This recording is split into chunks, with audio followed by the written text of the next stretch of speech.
আজ আমি পরপুরুষের হাত ধরলাম, স্বামী সন্তানকে ছেড়ে।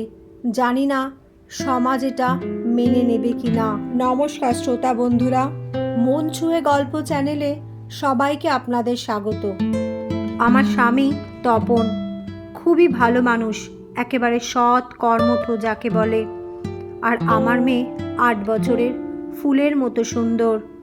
কিন্তু আজ আমার সাজানো সংসার, সাজানো বাগান সব ছেড়ে আমি চলে যাচ্ছি অনেক দূর, প্রায় 12 বছরের মায়া ত্যাগ করে। আমার এই 12 বছরের জীবনে প্রচুর ছিল স্বাধীনতা, আনন্দ, সুখ, কিন্তু আমি মনটা এক জায়গায় রাখতে পারিনি। লোকে আমাকে বলবে আমি হয়তো খারাপ মেয়ে মানুষ, কিন্তু কি করব নিজেও জানি না। মন তো আমার হাতে চলে না, সে তো নিজের মনে চলে। বছর 2 আগে আমার ভাস্করের সাথে দেখা। প্রথম দেখা হয়েছিল, তপনের ফেলে যাওয়া ফাইলটা ও নিতে এসেছিল। ভাস্কর ছিল আমার স্বামীর খুব বিশ্বস্ত ড্রাইভার। সেই ছিল আমার প্রথম দেখা, প্রথম প্রেমে পড়া। আমি যখন ওকে ফাইলটা দিচ্ছিলাম তখন ওর চোখের দিকে তাকালাম। মনে হচ্ছিল ওর চোখও যেন কিছু আমাকে বলতে চায়। সেদিনই মনে হয়েছিল আমি ওর হাতটা ধরে অনেক দূরে চলে যাই, অনেক দূরে, যেখান থেকে আমাকে আর কেউ কোনোদিনও খুঁজে পাবে না। তারপর আমার হাত থেকে ফাইলটা ও নিয়ে চলে গেল। আমি কিছুই বলতে পারলাম না, কিন্তু আমি নিজেকে বোঝাতে থাকতাম আমি কারো স্ত্রী, কারো মা। কিন্তু এই বোঝানো বেশি দিন স্থিরতা পেল না। আমার স্বামীর একদিন খুব শরীর খারাপ হলো। সে অফিসে যায়নি, বাড়িতেই ছিল।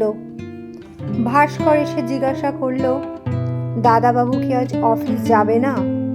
তখন তার সামনে আমি গিয়েছিলাম আর বলেছিলাম তার শরীর আজ ভালো নেই, সে যেতে পারবে না। কিন্তু সে কোনো উত্তর না দিয়ে চলে গেল।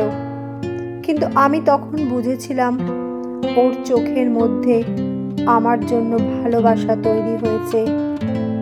আমি খুব অস্থির হয়ে গেলাম। তারপর নিজেকে শান্ত করলাম, খুব স্থির ধীরভাবে নিজেকে সামলে নিয়েছিলাম। এইরমভাবে কিছুদিন চলল, প্রায় মাস 3। তারপর একদিন সন্ধেবেলা আমার মেয়ের নাচের স্কুলে যাবার কথা, তাই জন্য আমার স্বামী তপন গাড়িটা পাঠিয়েছিল। ভাস্কর আমাকে ডাকতে এসেছিল মেয়েকে নাচের স্কুলে নিয়ে যাওয়ার জন্য। কিন্তু সেদিন আমার মেয়ের শরীরটা ভালো ছিল না, তাইও নাচের স্কুলে যায়নি। আমি তখন ভাস্করকে বললাম, একটু বসে যাও, চা খেয়ে যাও, সন্ধেবেলা না খেয়ে যেতে নেই। ভাস্কর আমার দিকে তাকিয়ে কিছু বলল না, সোফার উপর বসে পড়ল। ভাস্কর এলে আমার একাকিত্বটা অনেকটা দূর হতো। মনে হতো ওর সাথে খানিকটা গল্প করি, খানিকটা সময় কাটাই। একদিন গাড়ির চাবি রাখতে এসে সে দোতলায় কাউকে খুঁজে পেল না। আমাকে বলল, বৌদি আমি কি চাবিটা এখানে রাখবো? আমি ভাস্করের হাত ধরে বললাম, আমি আর চুপ থাকতে পারছি না, পারবো না। আজ যেটা সত্যি আমি তোমাকে সেটাই বলবো। ভাস্কর খুব অবাক হয়ে গিয়েছিল, কিন্তু ওর চোখের মধ্যে আমি সেদিনও ভালোবাসা দেখেছিলাম। আর বললাম, আমি তোমাকে ভালোবাসি। এই বলে ওর হাত দুটো আমি চেপে ধরলাম। আমাকে বলল, বৌদি এসব হয় না। আমি খুব সাধারণ, খুব গরিব ঘরের মানুষ। আমার টাকায় সংসার চলে। আমার মা অসুস্থ, বাড়িতেই থাকে, আমার মুখের দিকে চেয়ে থাকে কখন দুটো অন্ন আর ওষুধ নিয়ে যাব। আমি তখন ভাস্করকে বললাম, তাহলে আমার ভালোবাসার কি হবে? তখন ভাস্কর আমাকে বলল, আমি বুঝতে পারছি তোমার মনের অবস্থা, কিন্তু আমাকে একটু সময় দিতে হবে। তোমাকে হয়তো আমি কোনোদিনও বলতে পারতাম না, তুমি যদি আজকে আমাকে না বলতে। আমিও তোমাকে অনেক দিন ধরে ভালোবাসি। জানি না কিভাবে সাহস হলো তোমাকে নিয়ে অনেক স্বপ্ন দেখার, কিন্তু বুঝতে পারছি হয়তো স্বপ্ন কোনোদিনও বাস্তব হবে না। কিন্তু জানি না চোখ বন্ধ করলে একমাত্র তুমি আমার সামনে এসে দাঁড়াও। দাদা যথেষ্ট ভালো মানুষ, আমি দাদাকে খুবই শ্রদ্ধা করি।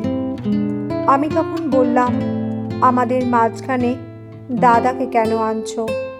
আমাদের ভালোবাসা একেবারে অন্যরকম। সবাই হয়তো বুঝবে না, কিন্তু তুমি তো বুঝবে, আর আমিও বুঝবো। আমার মেয়ে আরশি এখন একটু বড় হয়ে গেছে, সে নিজের ভালো নিজে বুঝতে পারে।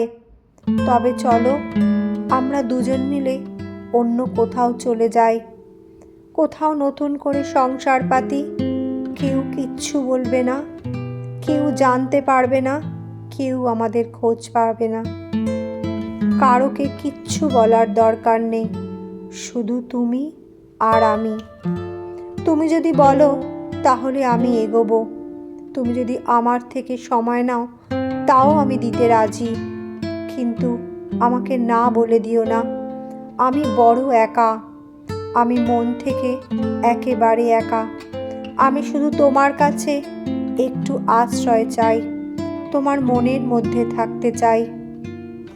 ভাস্কর আমাকে অনেক ভরসা দিল। সে বলল, আমি একটা অন্য কোথাও চাকরির ব্যবস্থা করে নিই, তারপর নয় এগোবো। না হলে কিভাবে তোমাকে রাখবো? আমার তো কিছু মাথায় আসছে না। আমি তখন ভাস্করকে বললাম, যতদিন না তোমার চাকরি হয় ততদিন আমি চালিয়ে নেব। আমার কাছে যা আছে যথেষ্ট। তবে ভেবো না এগুলোর কোনোটাই তোমার দাদা ভাইয়ের দেওয়া, এগুলো আমার সবই নিজের। তোমার যদি আমার ওপর এতটুকু ভরসা থাকে তাহলে চলো না। জানি এটা অন্যায়, কিন্তু ভালোবাসার কোনো নাম হয় না, ভালোবাসার কোনো দিন হয় না, ভালোবাসার কোনো সময় হয় না। শুধু এটুকুনি জোর করে বলতে পারি, আমি তোমাকে নিয়ে থাকতে চাই, তোমার মনের মধ্যে থাকতে চাই। তবে চলো অনেক দূরে চলে যাই, কারোকে বলার দরকার নেই। এই বলে আমি ওকে জড়িয়ে ধরলাম। আজ 7 দিন হয়ে গেছে, আমাদের চলে যাবার দিন চলে এসছে। আজ সেই দিন আমি আমার সাজানো সংসার, সাজানো বাগান ছেড়ে চলে যাচ্ছি বহু দূরে, অনেক দূরে। আজ আমার মনে একটাই প্রশ্ন, আমি কিছু ভুল করছি না তো? আমি সুখী হব তো?